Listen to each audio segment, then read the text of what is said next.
Hey everyone, welcome back to the Checkered Sky channel where we dive into true crime stories. Today, we're diving into 5 real-life true crime cases, each grabbing the attention of the public and media. While investigating these 5 cases, detectives faced challenges. However, evidence, witness statements, and in some cases, surveillance footage ultimately helped uncover the truth.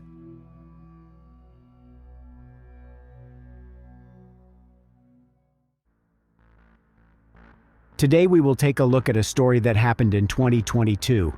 This case involved several countries, and the sentence was handed down less than a month ago. What started as a fairy tale ended as a horror film.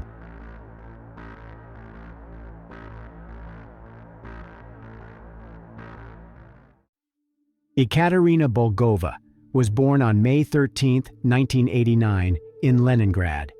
It is one of the largest cities in Russia, which was then renamed to St. Petersburg. The sequence of events that ended in something horrific began in Turkey in 2009, where the 20-year-old Ekaterina traveled on vacation with her family. It is here that she met a German citizen, Walter Baumann, who was 13 years older than her. Walter was fluent in Russian as he was born in Kazakhstan, a country that, like Russia, was a part of the USSR until 1991. Walter got his education in Germany and earned good money, but his personal life wasn't going as well. He was in constant search and dreamed of meeting the perfect woman, but he himself didn't meet the criteria of a perfect man. He lived with his parents, didn't take care of his appearance, dressed untidily, and looked repulsive overall. He often met women through the internet, and almost all of them were Russian. He chatted with one of them for a long time and decided to visit Russia to see her in real life. But when she met Walter in person, he did not make a good impression on her, and she no longer wanted to keep in touch with him. That's why, when he had a holiday romance in Turkey, his friends couldn't believe their eyes. Ekaterina was young and beautiful. She must have had many admirers, but for some reason she chose Walter. This romantic love story started out like many similar love tales when two lonely hearts felt each other's attraction. After Ekaterina returned to Russia and Walter returned to Germany, they continued to chat through social media and long phone calls. He told his friends about how good and how beautiful she is, about how they talk on the phone for hours and write poetry to each other. Then he would occasionally visit her in St. Petersburg, spending a lot of money on these travels. At that time, Ekaterina was in her second year of studying at a university in St. Petersburg. Walter was serious with his intentions, and so he assisted in her transition to Hamburg University. This way, Ekaterina left Russia and moved to Germany in 2010, in the port city of Bremerhaven, located on the shore of the North Sea. People characterized Ekaterina as a smart, attractive, and cheerful young woman. After moving, she kept in constant contact with her family in Russia. In Germany, she continued to study business administration, which she started back in Russia. She loved to run and practice yoga, and she always looked for quiet places. A few months later, the lovers got married. Walter's friend Alexander described their wedding ceremony as follows. "They had a luxurious wedding. I used to be a wedding photographer, so I've seen a lot, but Ekaterina was the most beautiful and happy bride I have ever seen. The celebration cost them a lot of money for sure. The registration took place at a lighthouse from where they took off on a huge white horse-drawn carriage. No one has ever seen something like this in Germany. Yet there were very few guests, which seemed a bit strange. The wedding ended long before dawn," says Alexander. Their wedding photo captures a happy image. Walter looks like a man who supports his young wife, while Ekaterina hugs him gently and smiles blissfully. It looked like two people who are a perfect match have finally found each other. The couple stepped into a happy family life, and their story seemed like a fairy tale. Except instead of a luxurious castle, the newlyweds moved into Walter's parents' home, and this is the moment Ekaterina had her first problem since moving to Germany. Living together with Walter's parents proved not to be easy. The fairy tale started to fall apart. Walter's mother was a very hard woman. She will play a major, if not the main role in how this story ends. So that's why it's better to give her a brief introduction. Ludmila Baumann spent the first 38 years of her life in Kazakhstan. She was an excellent student. At first, she became an assistant chemist-technologist, then a chemical engineer, and then a middle school teacher. She got married at 18 and gave birth to a son who was her only child, and maybe that's why he was the most important person in her life. The Baumann family had German roots, and that's why they emigrated from Kazakhstan to Germany. Bremerhaven became their new home.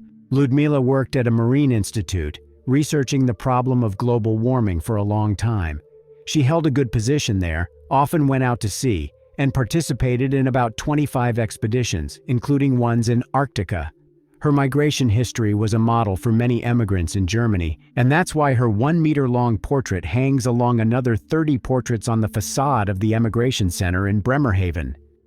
But Ludmila couldn't accept the fact that her son Walter was no longer a small boy, but a fully grown man in his 30s. When he wasn't around, she would call him every hour, asking when he would return, where he was, and with whom.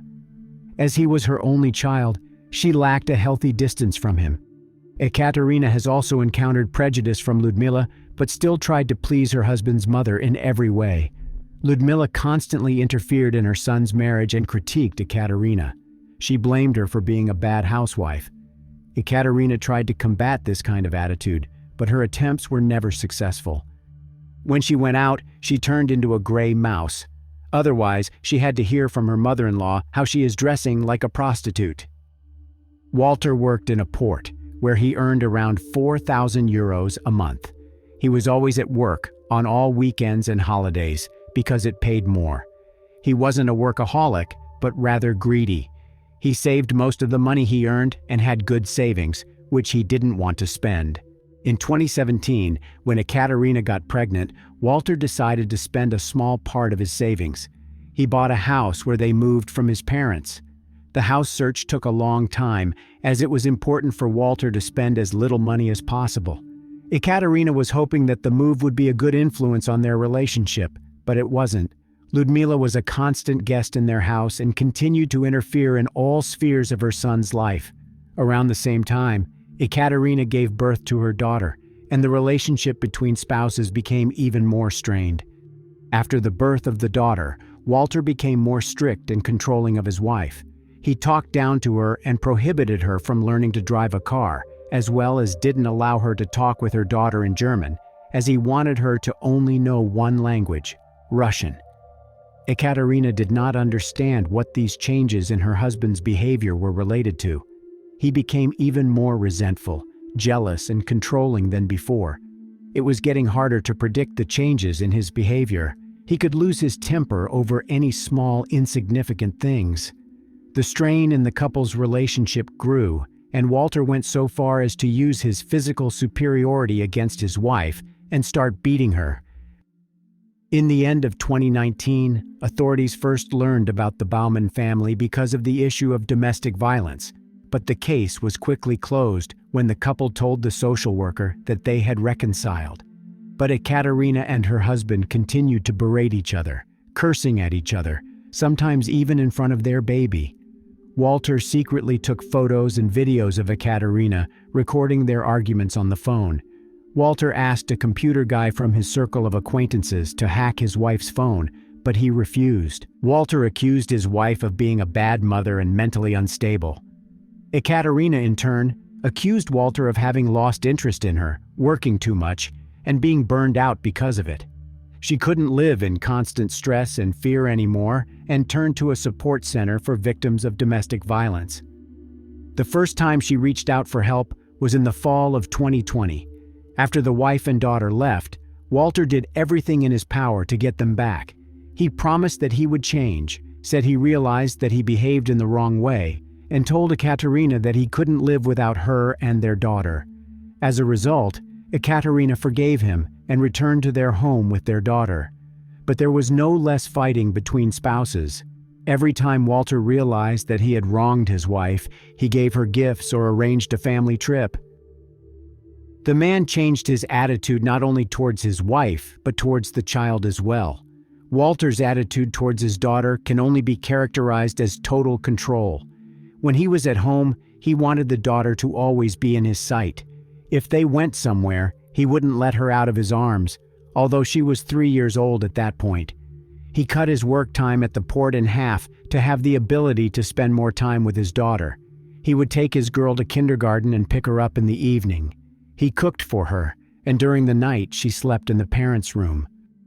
Those who knew Walter well described him as a strategist prone to dramatization.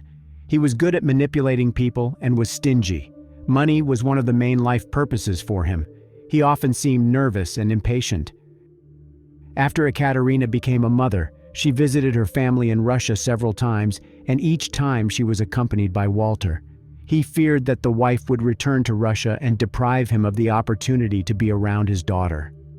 Ekaterina started thinking about divorce as she saw how the husband's attitude was becoming more and more abusive. At the same time, she discovered that all her documents had disappeared. As it will turn out later, Walter took all his wife's papers to his mother's house and left them there. One time, when Walter's mother was visiting them, the spouses had yet another argument, and Ekaterina was kicked out of the house. She got thrown out like some useless item.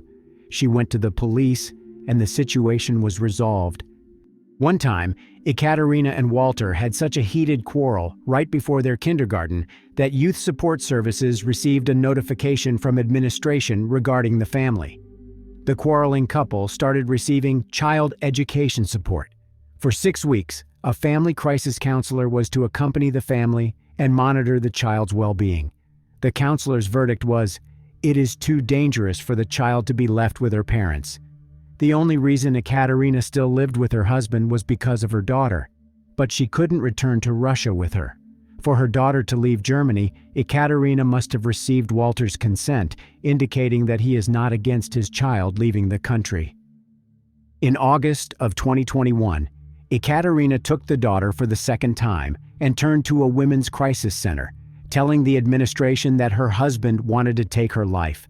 Social services wanted to give a 5-year-old girl to an orphanage, and the psychologist of the Youth Affairs Department described the situation as very severe. Ekaterina agreed to the Youth Affairs Service taking her daughter into foster care, but Walter and his mother spoke against it. That's why both parents had to take care of the child.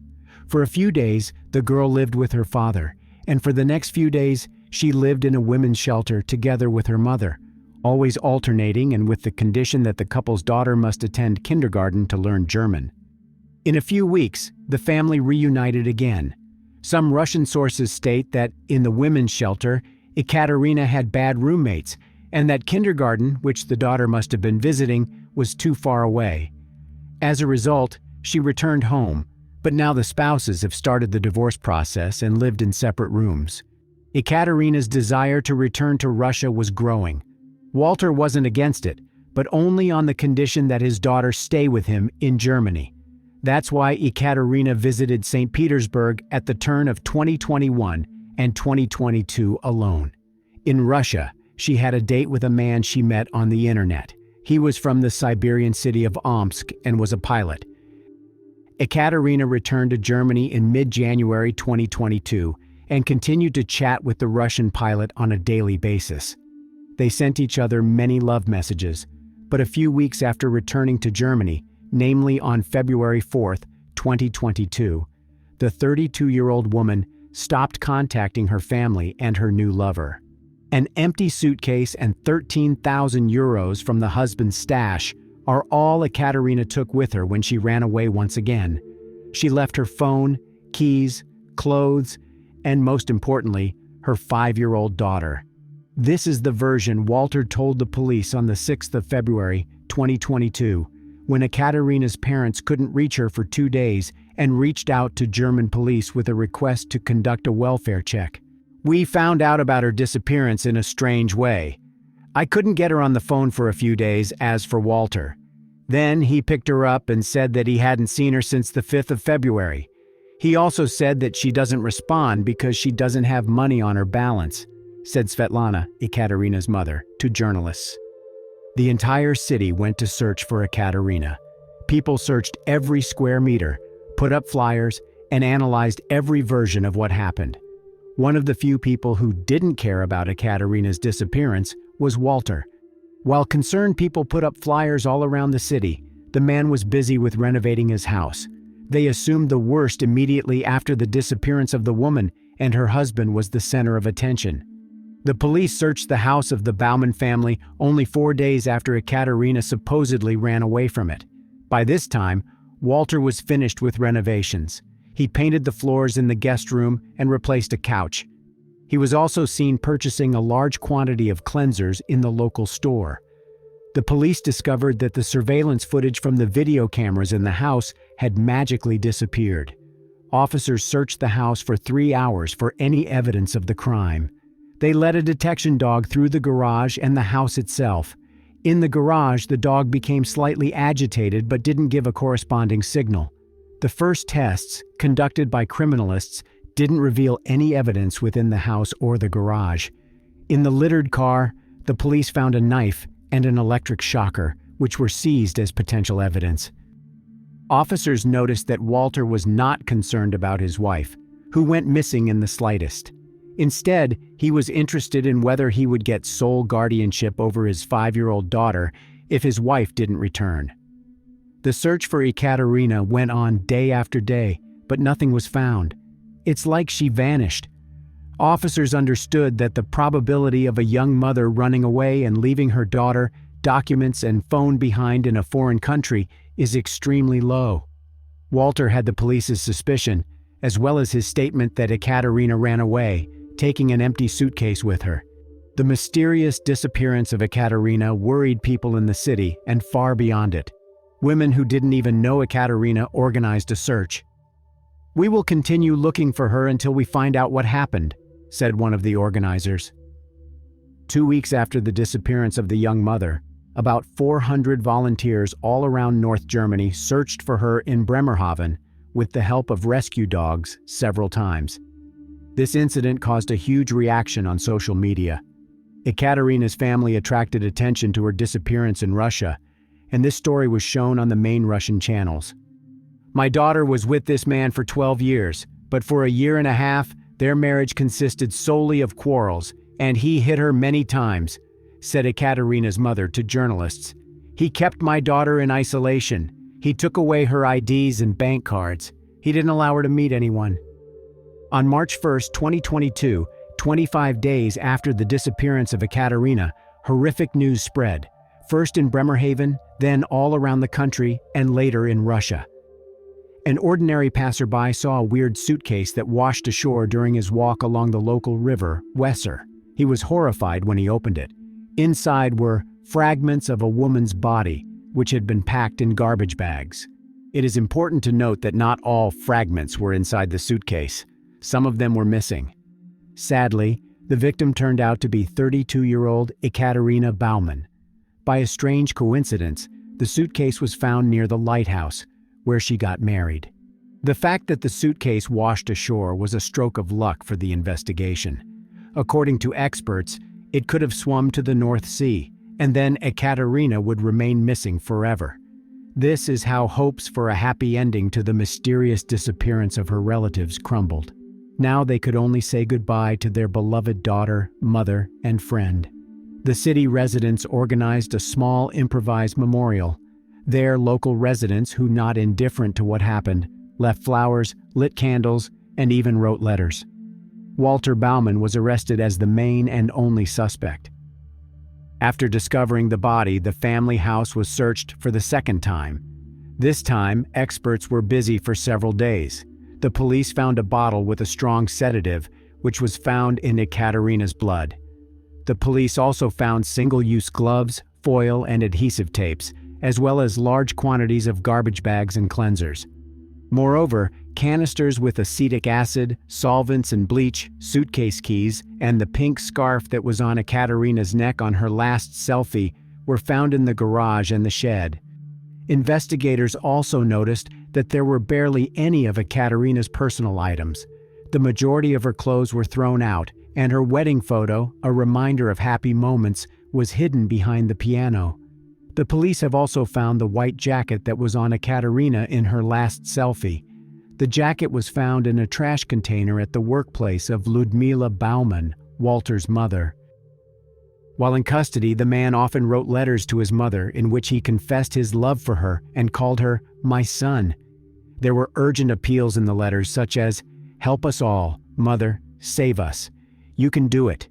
You are my only hope for the future," and "Please save me." What he meant by this became clear only 8 months later. Friday, February 4th, 2022, was the last day of Ekaterina's life. At 4:30 p.m., she went for a 10-minute walk in her light-colored jacket and yellow skirt. Neighbors' video cameras recorded it. In the evening, the family had dinner. There was tuna, halibut, mashed potatoes, and olives, as well as a bottle of wine. In Walter's words, Ekaterina drank only one glass, and he drank the rest. That's why he went to sleep at 8 in the evening. According to the court documents, Ekaterina's phone was connected to the network for the last time at 7:41 p.m. At 8:25 p.m., she made a video call to her new lover from her computer. She was in a good mood and said that she would call him again as soon as she put her child to bed. But she didn't call him that evening. She didn't call anyone. 2 hours later, the Russian pilot sent a message wishing her a good night, but his message remained unread. A forensic examination showed that Ekaterina was dead 2 hours after the dinner. This was confirmed by the analysis of her stomach contents. Forensic experts found traces of strong sedatives and alcohol in her blood. The hyoid bone was broken, and so the cause of death was determined to be strangulation. Everything else that was done with the body, according to experts, was done using very sharp tools. The next morning, Walter briefly opened his car at 7:22 a.m. At 10:20 a.m., the car drove off and returned at 4:49 p.m. 3 days later, Walter called his wife's phone, probably to confirm his legend that she had run away. He also sent her a few messages, asking the most obvious question, "Where are you, Ekaterina?" Before Ekaterina's disappearance, Walter and his mother chatted intensely through WhatsApp daily, but after February 4th, there was silence between them, which is totally uncharacteristic. In the middle of February, Walter drove his car to auto service, where he told an employee that the car's interior needed to be cleaned very thoroughly, from top to bottom. On August 26, 2022, a trial began. The prosecutor argued that Walter slipped sedatives into his wife's drink, and then, when she fell asleep, he strangled her. Walter prepared in advance what he was going to do with her body. The prosecutor's office cited the husband's fear of losing guardianship of his daughter in the event of divorce, as well as financial losses as a motive. It was also made public that traces of blood were found in the garage, which Ekaterina's husband wanted to clean according to advice from the internet. They were under the shelf, on the floor, on the stairs, and in the seams. Traces of blood were also found on the carpet in the trunk of his car, despite thorough cleaning. Experts from the Institute of Forensic Medicine proved that it was Ekaterina's blood in all the places mentioned above. Walter's phone and computer were seized by the police, and they provided answers to many questions. Not long before the tragedy, he made the following search queries: how to avoid punishment for taking a person's life, which acid dissolves meat, how many liters of acid are needed to fill a bathtub, how to read other people's WhatsApp chats, how long does it take to die from sedatives, can you be convicted without evidence in Germany? In the period from December 2021 to the end of February 2022, he made around 500 search queries. Everything pointed to the fact that Walter planned this crime. On the day of his wife's disappearance, he Googled electric shocker twice. Forensic experts found traces of electrocution on Ekaterina's body. Investigators think that Walter was using a shocker to check if his wife was still alive. In court, Walter wore his wedding ring and stated that he is a widower. For 2 long months, he was silent and didn't make any comments on the charges brought against him. Sometimes, when the witnesses were giving their testimonies, he would plug his ears, as if it had nothing to do with him. The most emotions he showed was when he saw his mother in the courtroom. He cried when she was questioned as a witness. He stared at her with his hands folded as if in prayer. "Get me out of here," he begged his mother in a letter. And it seems like the woman agreed to help her son. During her testimony, Ludmila Baumann stated that it was she who took Ekaterina's life. "It was me, not my son," she said. Here's what she said to the astonished court. She came to the son's and her daughter-in-law's house in the middle of the night, because her son called and asked her to care for the granddaughter. When she arrived, she saw Ekaterina on the couch, who was deep asleep. In the words of Ludmila, she wanted to wake her up and started to shake her. Ekaterina woke up and hit her in the face. They started a fight, in the course of which, according to Ludmila, she choked her son's wife. She also said that it was she who performed the following actions with Ekaterina's body. She said, "I loved Ekaterina as a daughter. I didn't want this." But was it Ludmila who committed the crime? It is possible that her love for her son was so immense that she decided to take the blame for him. As I already said, mother and son were extremely close and talked on the phone quite often. The entire WhatsApp chat between mother and son took up 1,699 pages of investigation files. Despite the self-incrimination, Ludmila left the courtroom as a free citizen on that and all the other days of the trial. The jury and the prosecutor's office didn't believe the woman's statement and assumed that she only wanted to protect her son. Even experienced attorneys were stunned by the mother's self-incrimination. The attorney of a 66-year-old woman demanded her arrest, and her son's defenders demanded Walter's release. But it didn't come to this. The mother was left free, and her son remained in jail. But she wasn't about to give up. Ludmila wrote a letter to the court in which she described what she did with the body in detail. She once again stated, "My son did not do this." She wanted to be questioned again and charged, but the court did not grant her wish and didn't believe her once again. Ludmila managed to prove that she took part in the crime. As I mentioned, not all fragments were found in the suitcase. Ludmila Baumann showed where to look for the missing fragment, which didn't fit in the suitcase. The provided information turned out to be true, and the police did find another bag, which was weighed down so that it didn't float. The bag was found in the exact place Ludmila pointed to. Pedometer on Ludmila's phone has also shown that at the night of the murder, at roughly 0:40 a.m., she walked 220 yards. Neighbors' video cameras near Walter's and Ekaterina's house recorded a person passing by. The phone of Walter's father also showed activity at that time. He drove Ludmila to the son's house, although he told investigators that he was asleep at that time. Experts established that by this time Ekaterina was already dead, which means that the 66-year-old woman was giving false testimony. And then there's this strange detail. Ludmila Baumann came to the son's house when Ekaterina was already dead, and she was there during further actions regarding the body. Even if she didn't participate in the process, she helped clean the house. Basically, she helped her son cover up the evidence of the crime and was an accomplice. But apparently, the corresponding laws work differently in Germany. Ludmila wasn't arrested or charged with anything. This seems strange, doesn't it? Please write what you think about this in the comments. The closer the day of the verdict was, the more desperate the mother became in her attempts to save her son. She wrote the judge another letter, in which she once again stated that she committed the crime and not Walter. Now the letter said, "I hated Ekaterina, but couldn't tell my son about it. He was fighting for the love of his wife, and I was afraid that she would want to take his life. That's why I decided to get rid of Ekaterina by making it look as if she poisoned herself because of her tragic love for a Russian pilot." In her words, she printed a goodbye letter in Ekaterina's name and was going to put it next to her when she died. She spiked the juice with various drugs and gave this juice to her son, not telling him what it was, but asking him to give it to his wife during dinner. Ludmila stated that she came to the son's house to leave a farewell note, written in the name Ekaterina, but she woke up and Ludmila had to strangle her. But the court didn't believe the woman's confession, as everything pointed to the fact that the crime was committed by her son. Walter was silent throughout the entire process, and on one of the last hearings, he recited his notes on 230 sheets of paper about his years in Kazakhstan, his life, and his love. The main message of his statement was, "I always loved Ekaterina and our daughter, but her emotional burnout and psychological problems led to many quarrels."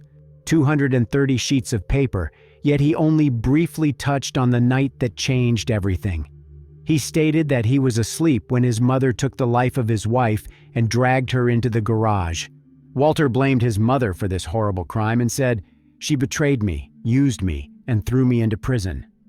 When addressing the judge, he also said, "My daughter lost her mother. She must not lose her father too." The creepiest thing in this story is not even the details of this terrifying crime, but the fact that all of this happened right before the eyes of the 5-year-old daughter of the couple. Currently, the Russian grandmother is prohibited from talking with her granddaughter, which is thought to be given to a German foster family. Walter was at home together with his daughter. It all happened in front of the child. He created a psychotraumatic situation for the girl. She often mumbles something, pointing to her head and forearms. She saw everything, says Ekaterina's mother, Svetlana. Currently, the girl is living in a facility for traumatized children and is given a new name so that she doesn't find out the story of her real family. Svetlana is trying to receive guardianship for her granddaughter, but the German authorities do not allow her to even talk with her on the phone. On May 23, 2023, when the verdict was announced, Ekaterina's daughter was 6. Walter Baumann was given a life sentence. German law is such that after 15 years, he will be eligible to parole. The urn with Ekaterina's ashes was buried in her hometown of St. Petersburg. The case of Ludmila Baumann is still open. It is possible that the prosecutor's office will charge her as an accomplice, but so far this has not happened.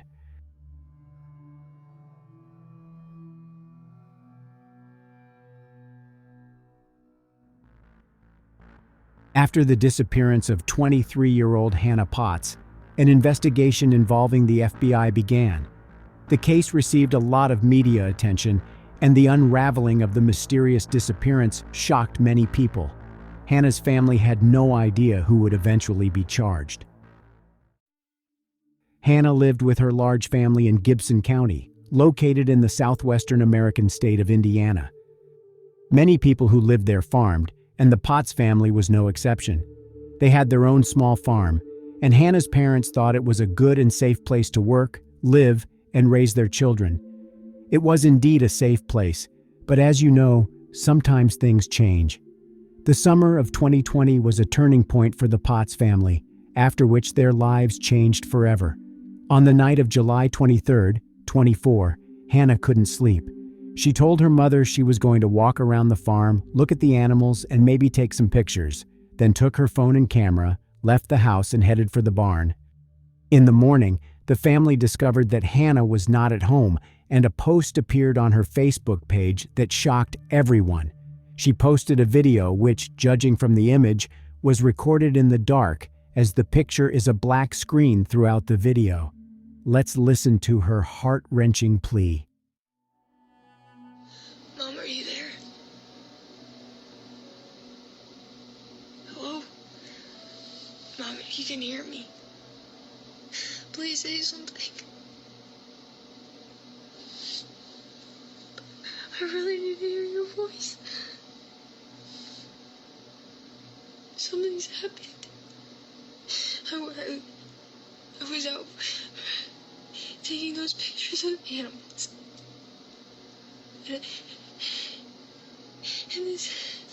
And this guy came out of nowhere. It was the same guy I saw yesterday morning in the maroon car. He grabbed me and he pushed me into the trunk. Oh God, where is he gonna take me? Mom, please. Okay, think, Hannah, think. He's black. He's about Jerry's height. Jerry I work with, and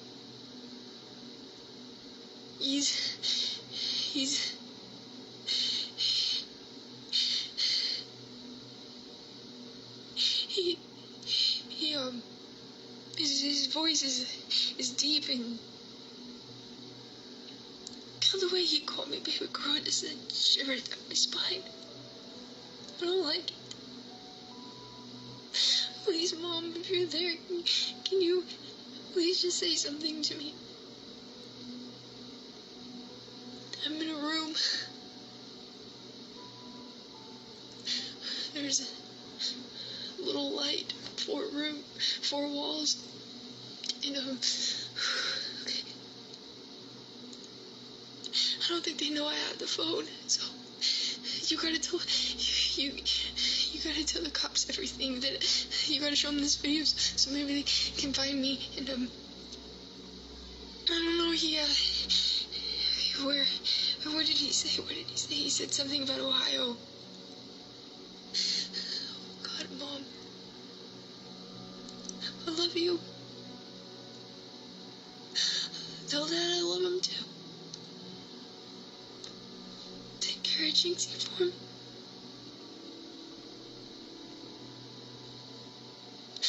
Please, if I don't make it back,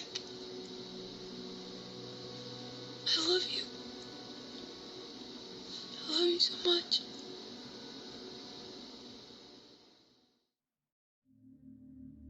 Hannah's parents immediately contacted the police, taking into account all the circumstances and the fact that in such cases even minutes can change everything. The FBI got involved in the case. The video quickly went viral on social media, and the same day Hannah's kidnapping was covered by the country's major TV stations. Extensive media and social media publicity helped attract a large number of volunteers who, along with the Potts family, distributed several thousand informational flyers on the first day, reporting that Hannah was last seen at home around 2 a.m. She was wearing a gray shirt and sports pants. It was also reported that the person who abducted her was driving a maroon car. Police appealed for anyone with any information to come forward. Hannah's family utilized every possible resource to locate her. One of these resources was social media, through which information about the kidnapping spread with great speed. Hannah had a twin sister named Lauren, and she published a post calling for help, which stated, "With a broken heart, I never thought I would ever be posting something like this. I need help, Facebook friends. Please share this post. Share this photo. Please help us." My twin sister, Hannah, posted a video describing she had been kidnapped this morning. If you have seen her or heard from her, please contact Princeton, Indiana Police Department or my family. I miss you, Hannah. Please come home. When the FBI tried to track Hannah's cell phone, they found that on the day of her abduction, a cell tower located about a couple miles from the Potts family home was receiving a signal from her phone. Hannah posted the video on her Facebook page around 6 a.m. By then, she was already being held hostage, and her phone signal was still being picked up by a cell tower located close to the house. This meant that Hannah was being held in a room not far from her family's home. Police were desperately searching for a man in a maroon car, but it was impossible to find a man fitting that description living within a 5-mile radius of the Potts family home. While researching Hannah's life and trying to find out if anyone she knew could have been involved in her disappearance, detectives discovered that prior to her disappearance, she had been in close contact with a 34-year-old woman named Maria Hopper, who lived just a mile from their home. When investigators arrived to speak to Maria, she confirmed that she knew Hannah, but said she had last seen her a few days before the abduction. It seemed like another dead end, but when a report from a cell phone carrier came into police possession, and when access was gained to Hannah's social media page where she posted her heartbreaking plea, it became clear that Maria Hopper had lied when she said she had seen Hannah a few days before the abduction. Hannah disappeared in the early morning hours of July 24th. 2 days later, on the morning of July 26th, several police officers went to Maria Hopper's home. She again told the police officers that she knew nothing about Hannah's whereabouts. Also at Maria's home was her boyfriend, 45-year-old Joshua Thomas, who told police officers that he did not know Hannah at all. Officers asked Maria for permission to look around the house. Reluctantly, the woman did give her consent, but immediately stated that Hannah was not in her house. The police saw nothing suspicious inside, except for the stairs in the kitchen leading to the basement. Maria said that there was nothing but unnecessary things in the basement, but the law officials decided to inspect the basement with their own eyes. Among the dusty items in the basement, the police noticed a sheet of plywood that was different from everything else. There was no dust on it, and it gave the impression that this sheet of plywood had not been in the basement as long as all the other items. The plywood seemed to be blocking the passage to another part of the basement, and as one of the officers began to move it away, Maria Hopper made an important announcement. But before we move on, we need to turn our attention once again to the recording made by Hannah. When the video was shared on social media, observant people immediately noticed the weirdness and illogical actions on Hannah's part. She recorded a 6-minute video. Many wondered why she was wasting precious time recording the video instead of calling 911. Why didn't the kidnapper search her and take her phone? What was she even going to take pictures of at the farm at 2 in the morning? While recording the message, she initially said she was kidnapped by a man, but after a few minutes, Hannah is heard saying "they," as if there were multiple kidnappers. She logged onto social media, so she had internet access at the location where she was being held and could have pinpointed her location, but for some reason, she didn't. Of course, the authorities also paid attention to all these oddities, but because everyone behaves differently under stress, the investigation was in full force, and until proven otherwise, Hannah's disappearance was considered a kidnapping. The truth was revealed when the police gained access to Hannah and Maria Hopper's correspondence. When the officer wanted to see what was behind a sheet of plywood in the basement of Maria's house, she admitted that Hannah was hiding there. The police officer pushed the plywood aside and ordered her to come toward him. When Hannah came into the light, the officer saw that she had fully functioning handcuffs on her right wrist and fully functioning shackles binding her ankles. The young woman immediately admitted to police officers that no one had kidnapped her and that she was sitting in the basement of her own free will. As it turned out, Hannah had planned her own kidnapping, in which she was assisted by Maria Hopper and Joshua Thomas. This became clear from their correspondence on social media networks. The tone, content, and context of the messages read similar to a fantasy fiction story, police wrote in the arrest records. All three were taken to the police station for further investigation. Of course, the question on everyone's mind was, why did she do it? Hannah told the investigators that she was writing a book and had decided to stage her own kidnapping for inspiration and to learn how kidnapped victims feel. Maria and Joshua were characters in her story and helped her organize everything. They hid her in their basement, brought her food and drinks, and according to Hannah's own direction, destroyed her cell phone so the police couldn't trace it.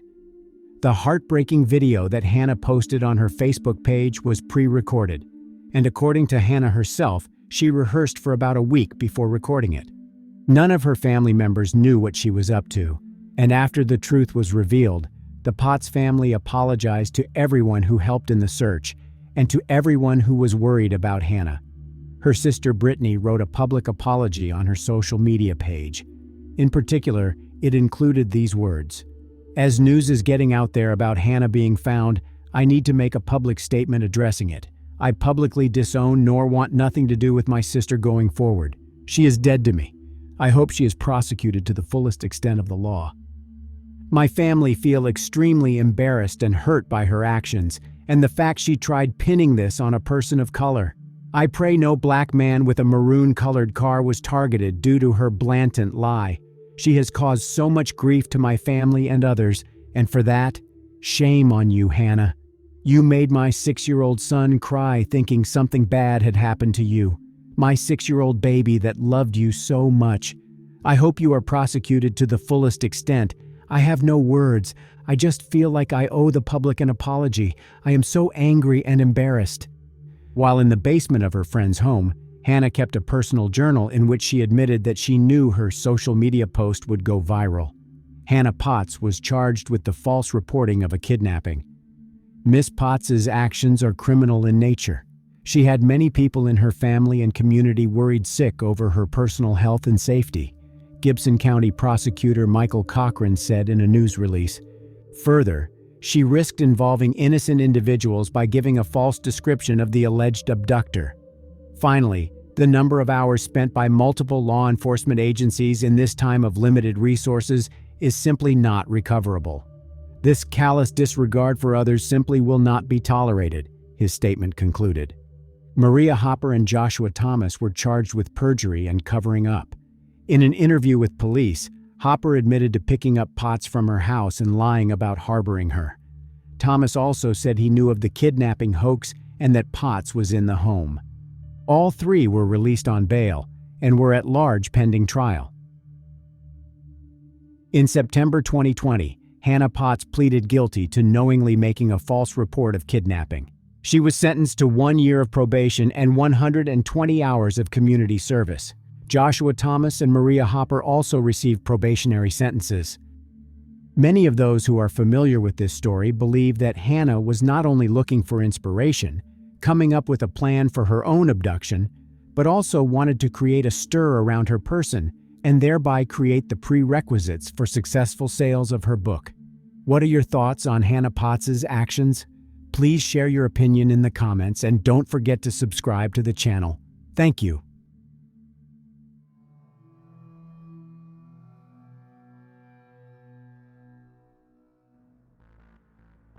The events discussed in this video took place in the city of Duluth, which is located in northern Georgia. In April 2005, a woman named Jennifer Wilbanks disappeared just 4 days before her own wedding. Hundreds of people came looking for her, and the story of her disappearance drew the attention of international media.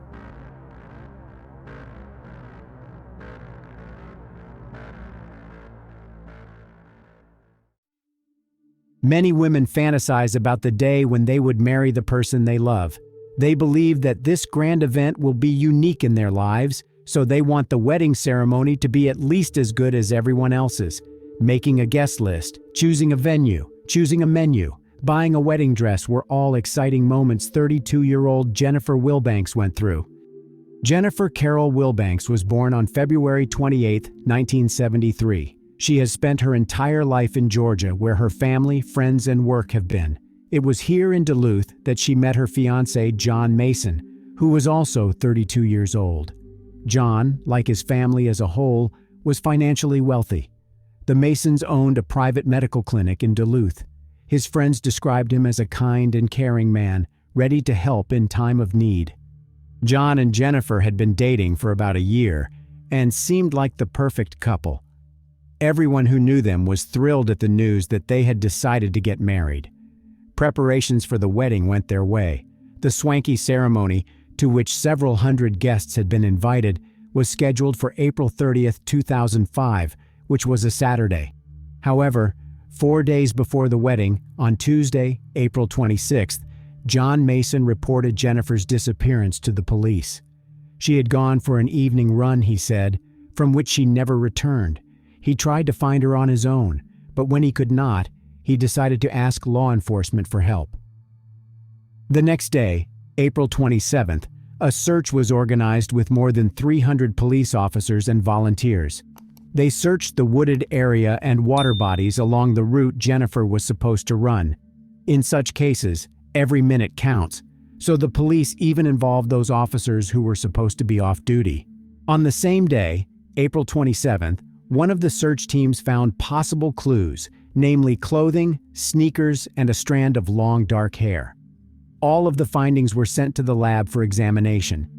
Jennifer's family posted and handed out flyers with her image in the hope that someone might have seen her or have some important information for the investigation.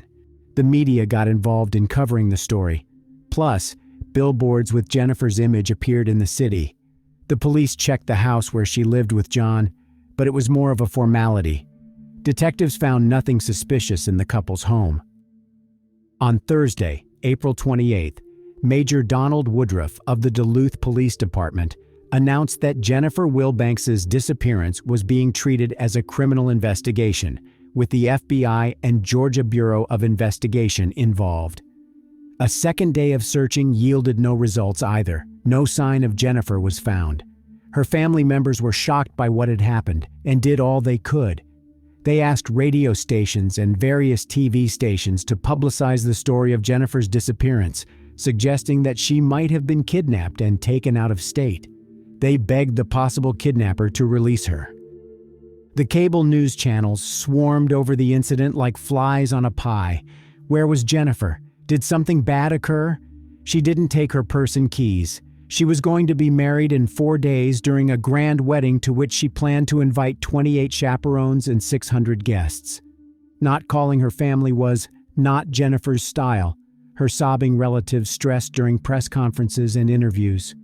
In this picture, you can see an unhappy groom, John Mason, comforting his bride's mother. Those who often watch real crime videos have probably already solved this case mentally and guessed who had a hand in Jennifer's disappearance. Answer one question for yourself. Have you figured out who will end up in the dock?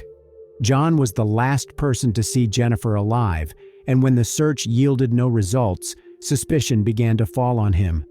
The detectives decided to find out who was hiding under the guise of a law-abiding do-gooder who attended church every Sunday and, as his friends say, couldn't even hurt a fly. The man was asked to take a lie detector test, and of course he refused. Instead, he took a private polygraph test in the presence of his lawyer, the results of which were given to the police. However, such a strange and unusual act only increased the detectives' suspicions about John Mason.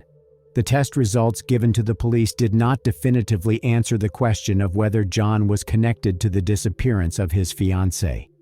In an attempt to determine whether he had any motive to get rid of Jennifer, detectives conducted a more thorough search of the couple's home, from which they seized 3 computers.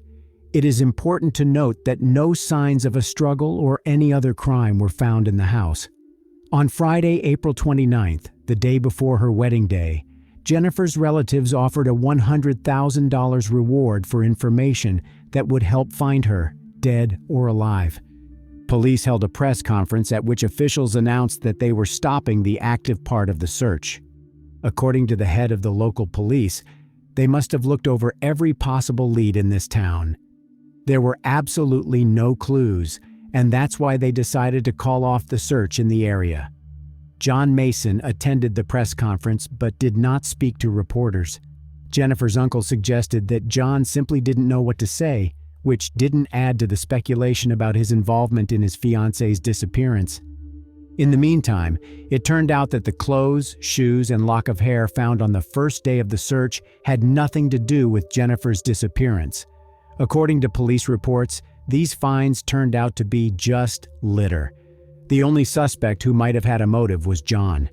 Journalists were at his house around the clock and literally followed him on his heels. There was little doubt that he was involved in the disappearance of the bride, but confirmation had yet to be found. The next day, April 30th, was supposed to be spent at the wedding, but now people were gathering to pray for Jennifer's safe return. On the evening of April 29th, John's phone rang. A number appeared on the screen, but John did not know who it belonged to. When John answered the phone and put it to his ear, he was almost speechless. He heard Jennifer's voice. She reported that she had been kidnapped, taken somewhere, and forced to be intimate. She was crying and said that after all was done, she had been released and now she didn't know where she was. This picture captures John rejoicing that his beloved is alive. I cried, I laughed, I tried to stay calm, to talk to her, to keep her calm, John said. He had no idea yet that his joy would soon be overshadowed by one interesting circumstance. After talking to John, Jennifer called 911. She informed the operator that she had been kidnapped and then released, and that she did not know where she was. The number from which she called was traced as the call was made from a payphone located in Albuquerque, New Mexico, which is more than 1,400 miles from the city of Duluth, Georgia. Police officers were dispatched to the address where the phone was located, and when they arrived, they found Jennifer. Her family thanked all concerned people, as well as the media, who, according to the family, had succeeded in convincing the kidnapper to release Jennifer. When the police took Jennifer to the station, they noticed that her appearance did not match the accounts of what she said. Her captors, whom she described as a man and a woman in their 40s, were doing to her in a blue van with her hands and feet tied inside. The FBI agents who came to talk to Jennifer quickly identified inconsistencies in her story, and when they pointed these inconsistencies out to her, she admitted that no one had kidnapped her. On April 26th, She told John that she was going for a run, but instead went to the station and boarded the bus that brought her to New Mexico. According to her, she did so because she could not stand the pressure and excitement of her upcoming wedding. News outlets found that she had a history of criminal behavior, including 3 separate charges of shoplifting. In 1996, she stole $37 worth of merchandise from Walmart. In 1997, she was accused of stealing $1,740 worth of merchandise from a supermarket. She was 24 years old at the time. Jennifer repaid the damages and was placed on community service, and after completing that, the theft charges were dropped. In 1998, she was caught stealing again, this time for $98 in damages. She was also accused of stealing from the homes of people who hired her as a nanny. She always managed to avoid imprisonment because the thefts were petty. After her kidnapping story ended, all was well in some sense. Jennifer was found alive and unharmed, but on the other hand, the state of Georgia has spent nearly $60,000 searching for her. On April 30th, Jennifer returned to Duluth. To shield herself from the attention of the people and reporters greeting her at the airport, she hid her head under a plaid. There was no more talk of the wedding, which was scheduled for that day, and it was postponed indefinitely. She left Georgia because of the pressures of the wedding, Officer Michael Medrano said. The list of things she needed to get done, and no time to do it, made her feel overwhelmed. It turns out that Miss Wilbanks basically felt the pressure of this large wedding and could not handle it, Duluth Police Chief Randy Belcher added. John turned out to be an abandoned bridegroom who, contrary to rumors, suspicions, and baseless accusations, had nothing to do with his bride's disappearance. Jennifer was dubbed the runaway bride. She publicly apologized to her family, friends, and residents. According to John, the first thing he did when he saw Jennifer again was to give her the engagement ring she had left behind to show that he still wanted to marry her. Just because we haven't walked down the aisle, just because we haven't stood in front of the 500 people and said our I do's, my commitment before God to her was the day I bought that ring and put it on her finger, Mason said on Fox. And I'm not backing down from that now. On May 9, 2005, Jennifer went to a medical facility to address the physical and mental problems that she believed were instrumental in her escape. On May 25, 2005, she was charged with making false statements relating to her abduction. She faced up to 5 years in prison for this charge. On June 2, 2005, as part of a plea bargain, Jennifer was found guilty of perjury and sentenced to 2 years probation and 120 hours of community service.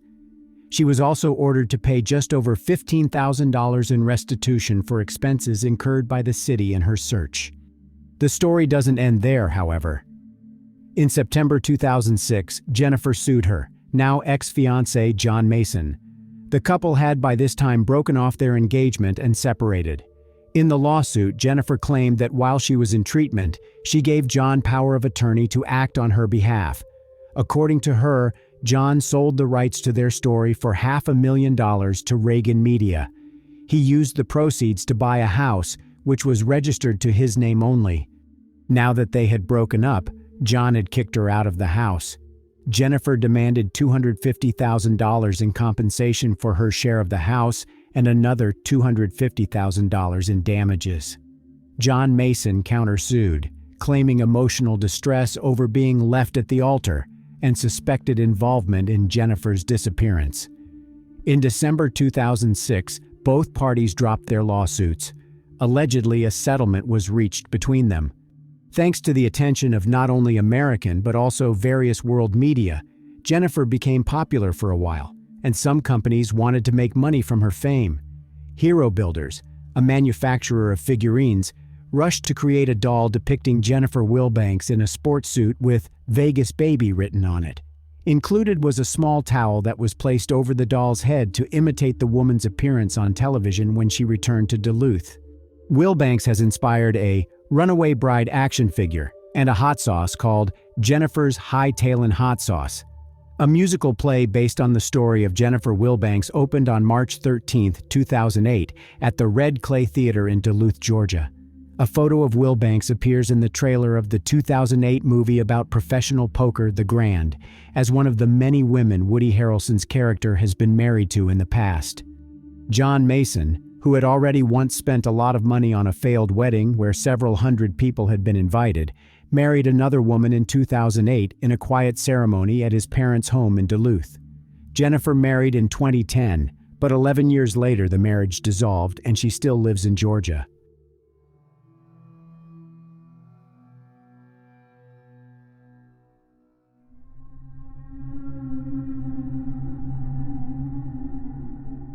Hey everyone, welcome back to the Checkered Sky channel where we dive into true crime stories.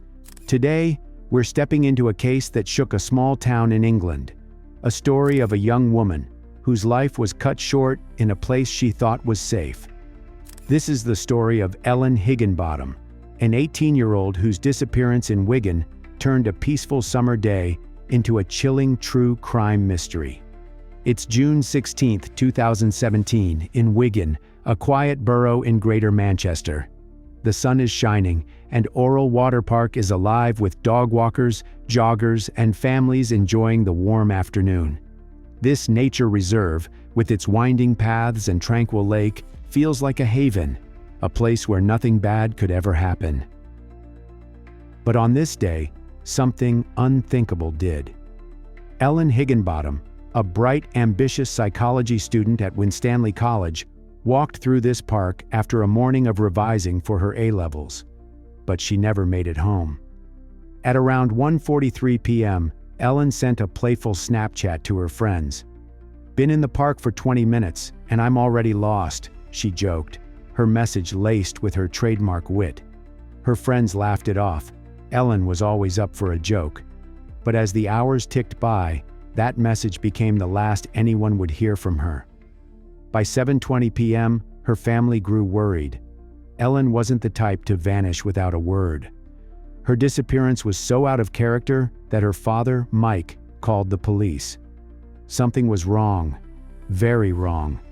The police sprang into action, launching a search that would soon grip the entire community. Officers combed the streets near Winstanley College, interviewed classmates, and checked Ellen's social media for clues.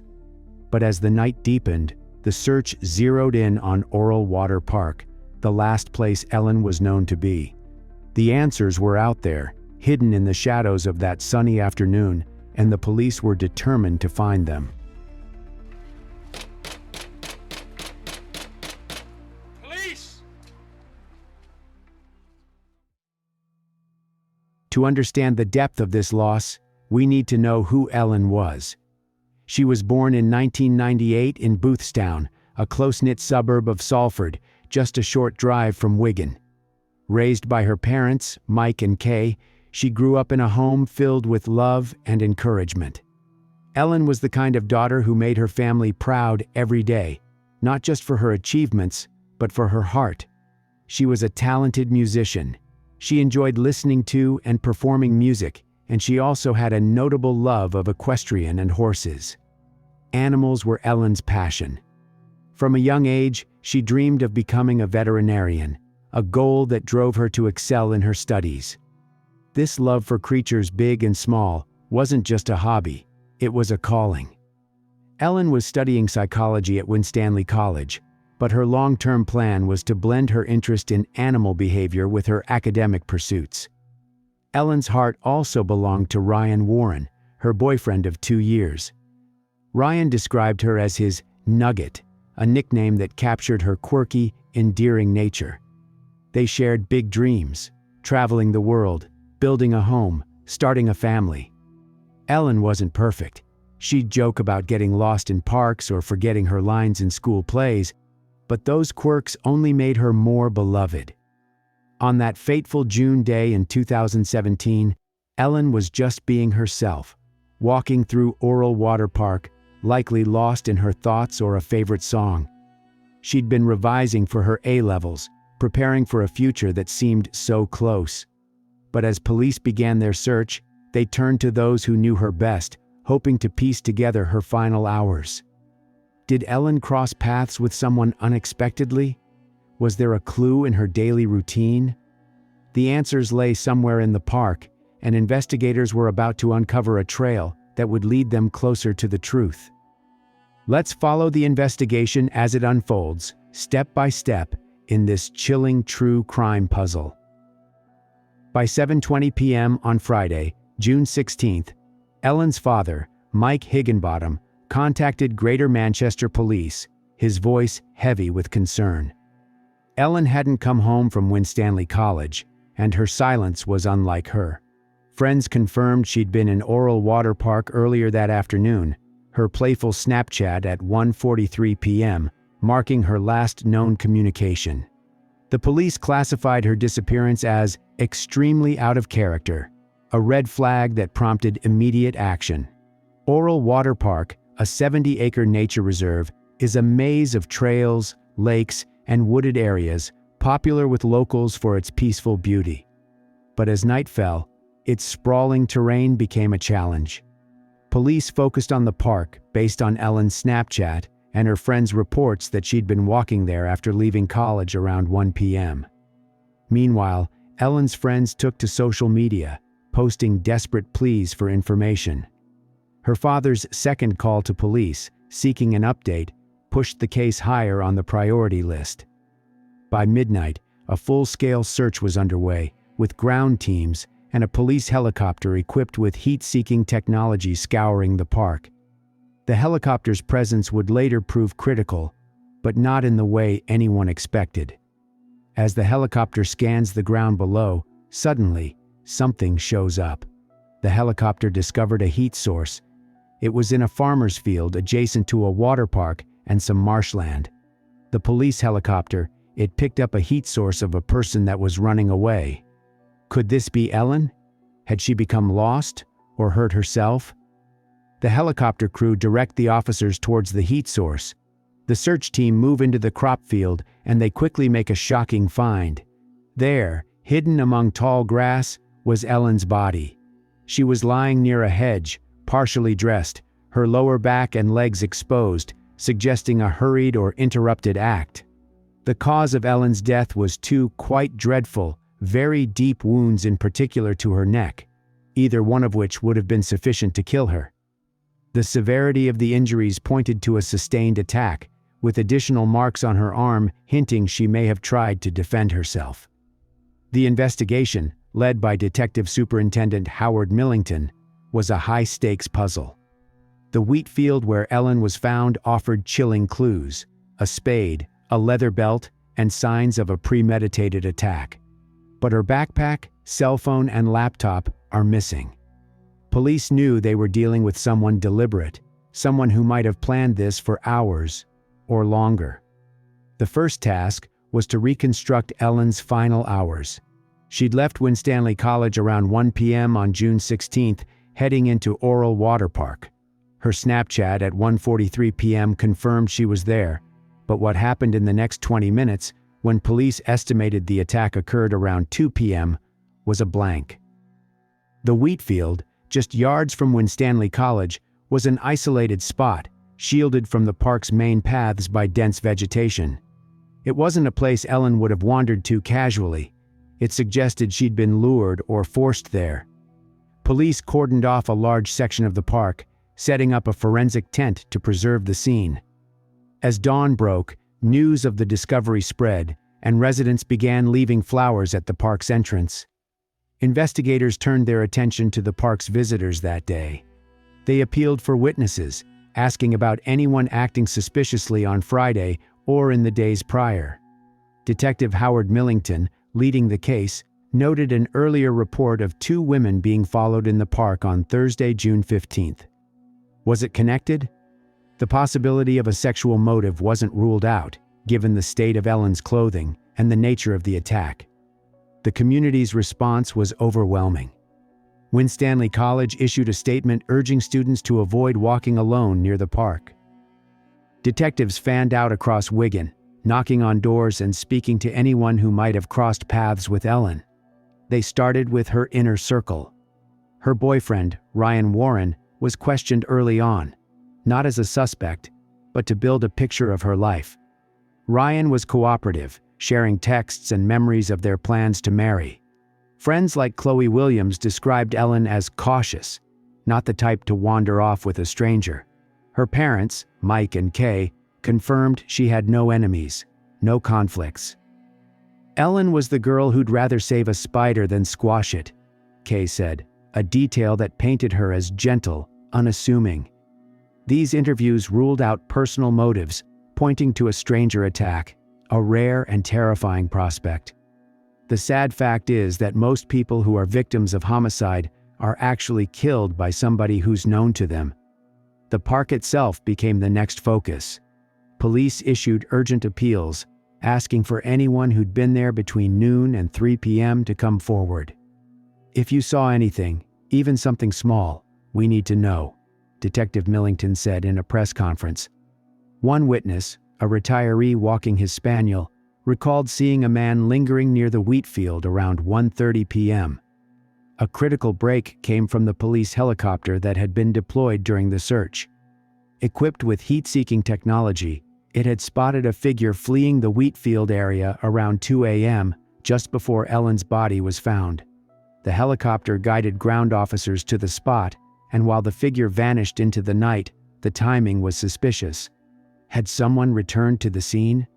Police theorized the perpetrator might have come back to move or conceal evidence, only to be scared off by the chopper. This led to a forensic sweep of the field, where DNA on the belt and spade became a goldmine. The items didn't belong to Ellen, and the DNA didn't match anyone in her circle. It was a stranger's trace, and it was fresh. The marks around Ellen's ankles also appear to suggest the belt was used to drag her from the attack site to the field where her body was found. Faced with new evidence, the police appealed to the community for information, sharing details about Ellen's missing belongings.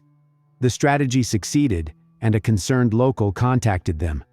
This led investigators to a nearby woodland area where a fire had been burning. At the site, among the embers of the dying fire, police found some of Ellen's possessions, including her laptop and keys. They quickly determined this was a poorly executed attempt to destroy evidence and hide the fact that the items had been in someone's possession. Following the discovery of Ellen's missing belongings, burnt out in woodland in nearby Billinge, the police make a breakthrough. On Sunday, June 18th, the first arrest came. A 47-year-old man from Billinge, a Wigan suburb near the park. His name was David Steele, and he lived on Oakley Avenue, close enough to walk to the crime scene. Witnesses identified him trying to set fire to items in the woods. Steele was known locally, with a minor criminal record for theft. Neighbors described him as quiet but odd, often seen walking alone at night. Police searched his home, seizing clothes and electronics, but Steele denied any involvement, claiming he'd been at home all day Friday.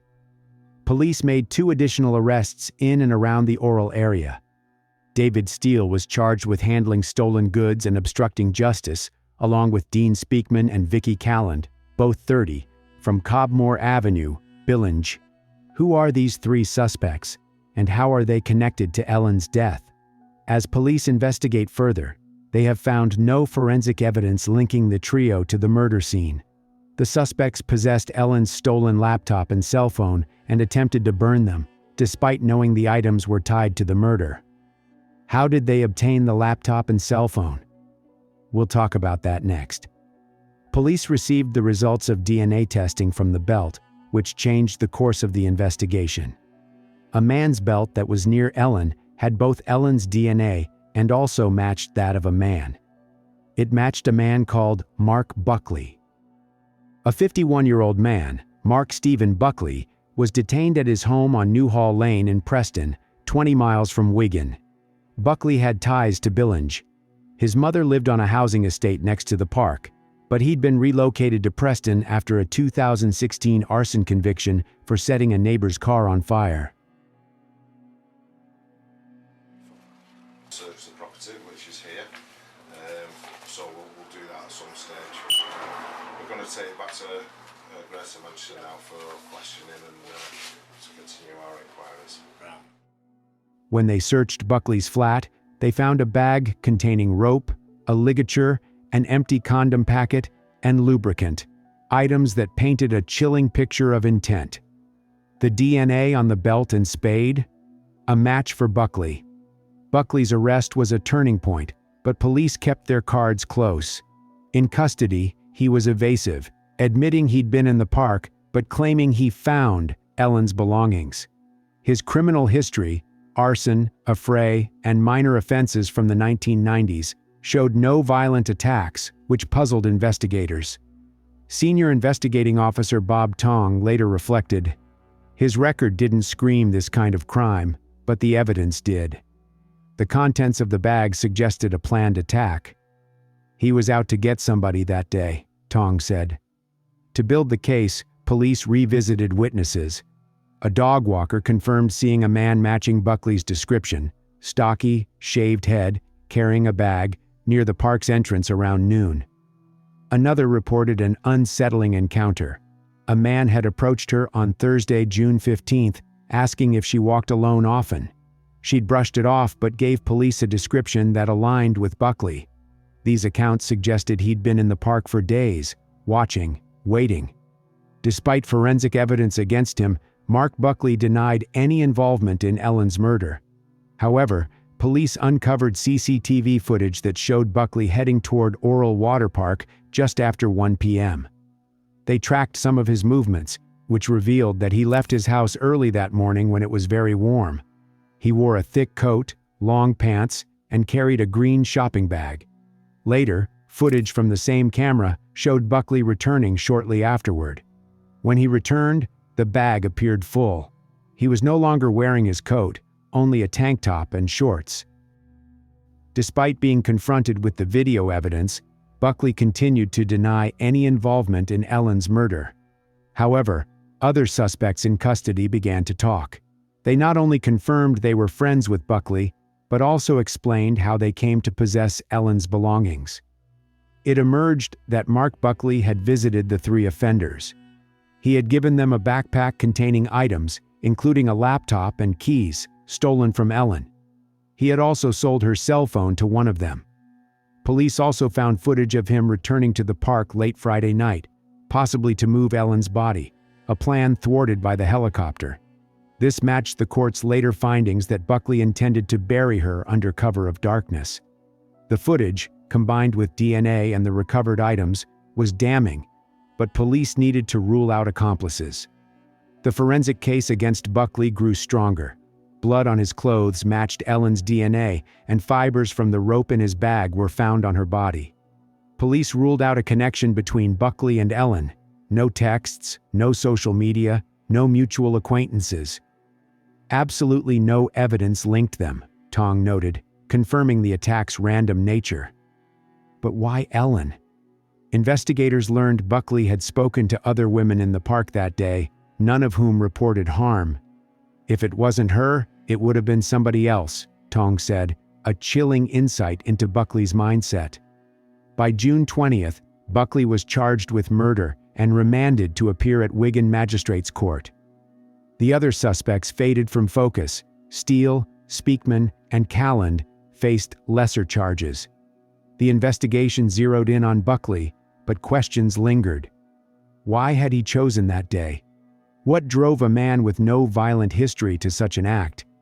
As police prepared for trial, they visited Buckley in prison, hoping for answers.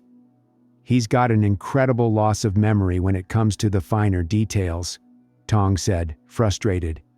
With mounting evidence against him, Mark Buckley finally confessed. He admitted that he killed Ellen, stating he greeted her before dragging her off the path. He quickly expressed remorse for the killing, but consistently denied any sexual activity or motivation behind his crime. As Mark Buckley's trial loomed, Ellen Higginbottom's family and the Wigan community braced for answers that might never come. The 51-year-old's arrest, backed by damning evidence, DNA, stolen belongings, and CCTV, had painted a grim picture of a random, predatory act in Oral Water Park on June 16, 2017. Ryan Warren, Ellen's boyfriend, posted online, "I'll never understand why her, why us." Her family asked people not to label the suspects as animals. They said, Ellen loved animals, and the psychology student in her would tell you it takes the complexity of a human mind to conjure such exquisite evil. The trial of Mark Stephen Buckley began at Manchester Crown Court in September 2017. The guilty plea spared Ellen's family the ordeal of reliving the crime in detail, but it also meant Buckley's motives remained largely unspoken, leaving a void where explanations were desperately needed. The prosecution, led by Peter Wright and Neil Fryman, presented a case rooted in chilling evidence. They argued Buckley's attack was premeditated and sexually motivated. "He was out to get somebody that day," Fryman had said, emphasizing Buckley's 9 hours in the park, prowling for a lone female. The court heard how Buckley, armed with a substantial knife, likely a kitchen knife, targeted Ellen at random around 2 p.m., dragging her into bushes off a path. He inflicted multiple neck wounds and strangled her, a savage and brutal act, as Judge Stockdale later described. The prosecution highlighted the rope, ligature, and lubricant found in Buckley's bag, suggesting he intended a sexual assault, though no such assault was completed, likely due to his flight when disturbed. They also noted his attempt to bury Ellen's body, a tactical move, not genuine remorse. On September 14, 2017, Judge Stockdale sentenced Buckley to life imprisonment with a minimum term of 30 years and 280 days, meaning he'd be 82 before parole could be considered. "You subjected her to a savage and brutal attack," the judge told Buckley, who showed no emotion. "It was as cowardly and callous as it was brutal. She would have had no idea it was coming." The judge highlighted Ellen's slight build and her futile attempt to defend herself, noting wounds on her wrist. He affirmed the attack's sexual motivation, citing Buckley's bag of items, and condemned his plan to bury her, calling the case, frankly, chilling. After pleading guilty to obstructing justice, 47-year-old David Steele received a 2-year suspended sentence and was ordered to perform unpaid work. Vicky Calland and Dean Speakman destroyed Ellen Higginbottom's belongings after learning of her murder. Both wept in court as they were sentenced for handling stolen goods and obstructing justice. Speakman was sentenced to 20 months in jail, while Calland, a mother of 4, received a 16-month suspended sentence. Initially unaware that the items belonged to a murder victim, they believed Buckley's claim that he had stolen them from a girl sitting on a park bench. However, upon learning of Ellen's death and realizing the items belonged to her, they panicked and burned the items to cover their tracks, a court heard. Speakman even returned to the scene the next day to ensure the fire had destroyed Ellen's laptop.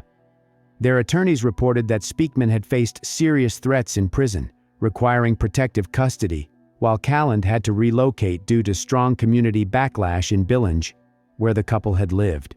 Judge David Stockdale noted that the destruction of the laptop caused additional grief for Ellen's family and her boyfriend, Ryan Warren. He said, "The loss of the laptop was more than just the loss of an item worth so many hundreds of pounds. It contained documents and photographs which record Ellen Higginbottom's life. Ellen Higginbottom's story reminds us of the light one person can bring and the darkness that can take it away. If this case moved you, hit that subscribe button, ring the bell, and join our community as we uncover more stories that matter. Share your thoughts in the comments. Until next time, stay safe, stay curious, and keep seeking the truth. Thank you for watching.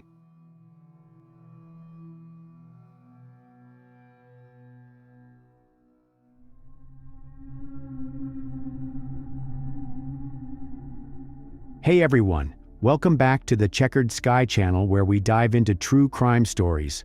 Today, we're diving into a case that shook a quiet London suburb to its core. Picture this: a peaceful park, teenagers laughing, music playing, and then, out of nowhere, a tragedy that no one saw coming. This is the story of Jodie Chesney. It was March 1st, 2019, a chilly Friday evening in Harold Hill, a working-class neighborhood in East London. Amy's Place site, a local hangout near St. Neots Road, buzzed with the usual crowd, teenagers chilling, catching up after a long week. Jodie Chesney, a vibrant 17-year-old A-level student, was right there in the heart of it. She sat on a picnic bench with her boyfriend, Eddie Coyle, and a group of 5 friends, their laughter mixing with the music blasting from a portable speaker. But as the clock ticked toward 9:25 p.m., the mood in Amy's park shifted. Jodie's group had noticed 2 figures lingering earlier, around 9 p.m. They didn't think much of it. Strangers come and go in parks.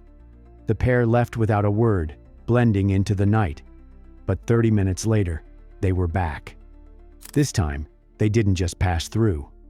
According to police reports, the 2 figures moved with purpose, cutting through the darkness straight toward Jodie's group. No words, no warning, just action. In a split second, one of them struck, and Jodie's world turned upside down. Screams pierced the night. Jodie's boyfriend, Eddie, caught her as she collapsed, her friends frozen in shock. Despite their efforts, paramedics couldn't save her. The Metropolitan Police sealed off the park, launching a murder investigation under the Homicide and Major Crime Command. Harold Hill wasn't known for this kind of crime. Sure, London had its struggles with knife crime, but Amy's Park was a safe spot, a place for kids to be kids. Neighbors left flowers and notes at the park's edge, purple ribbons, Jodie's favorite color, tied to fences. Her grandmother, Debbie Chesney, took to Facebook, her words raw. "How have we come to this point where kids can't walk in a park without fear?" The police vowed to find answers, but the clock was ticking. Every hour without a lead meant the trail grew colder. And yet, one question hung in the air, unanswered. Who were those 2 figures, and what drove them to target Jodie? As police scoured Harold Hill for clues, a bigger picture began to emerge, one that hinted at a motive no one saw coming.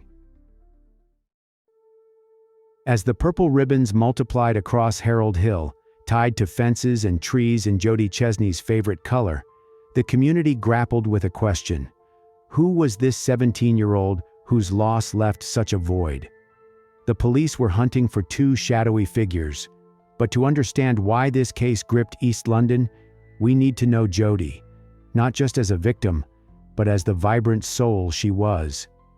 Let's step into her world, her dreams, and the family she held close, while the investigation begins to uncover unsettling clues about what led to that night.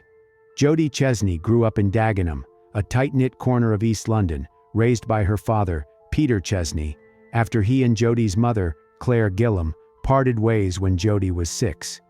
Peter, a devoted single dad, took on full parental responsibility for Jodie and her older sister Lucy. Their home was filled with love, even if it wasn't always easy. Peter described Jodie as clingy as a child, a little girl who craved connection and carried a quiet shyness. But with time, she blossomed, thanks to a primary school teacher who helped her find her confidence. In 2012, when Jodie was 10, Peter married Joanne, who stepped into the role of stepmother with open arms. Jodie and Joanne grew close, building a bond that Jodie cherished. In a 2013 online post, Jodie wrote, "Your mom is the person you grew up with, took care of you and listened to your problems. Jo is my mom, and nothing can change that," a testament to the love they shared.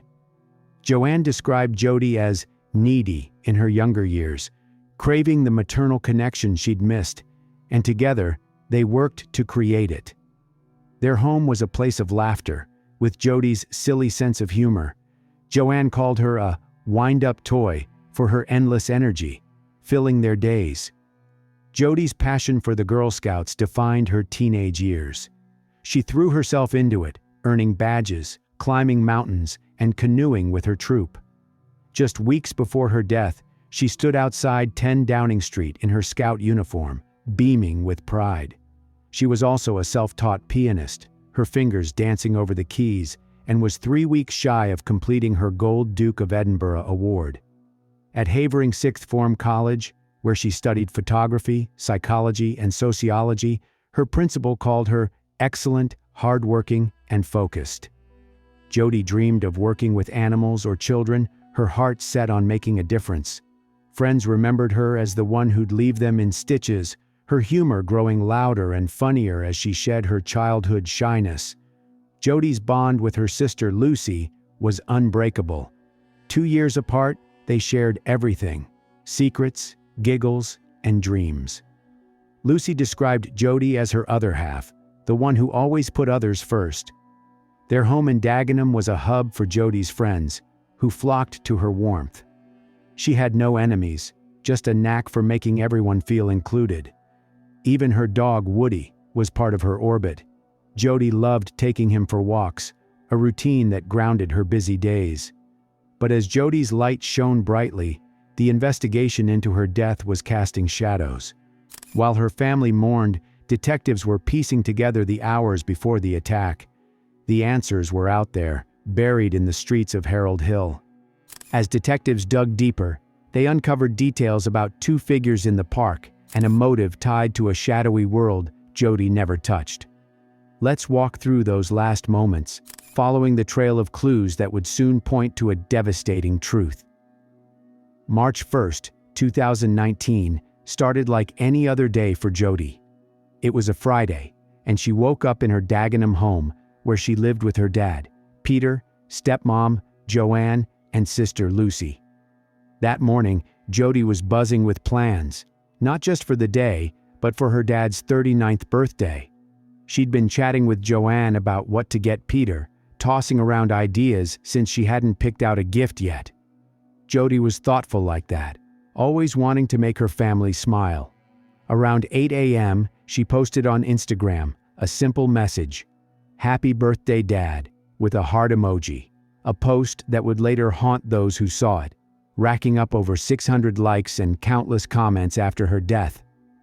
Jodie spent the morning at Havering Sixth Form College, where she was in her second year of A-levels, studying photography, psychology, and sociology.